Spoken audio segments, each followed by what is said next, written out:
গত সপ্তাহে পাকিস্তানের করাচি থেকে একটি পণ্যবাহী জাহাজ চট্টগ্রাম বন্দরে নোঙর করাকে কেন্দ্র করে ভারতীয় গণমাধ্যমগুলো সহ নানা স্থানে কৌতূহল শুরু হয় পণ্যবাহী জাহাজ ঘিরে।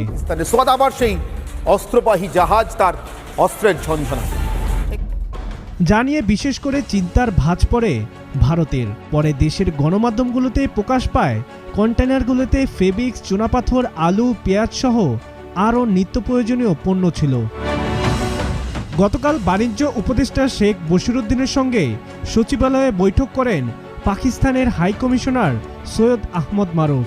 তিনি বাংলাদেশের চিনি, পেঁয়াজ ও খেজুর রপ্তানিতে পাকিস্তান সরকারের আগ্রহ রয়েছে বলে জানান তিনি। শুধু তাই নয়, বাংলাদেশে গমও রপ্তানি করতে চায় দেশটি। ঢাকায় নিযুক্ত পাকিস্তানের হাই কমিশনার এই আগ্রহের কথা জানান। বৈঠক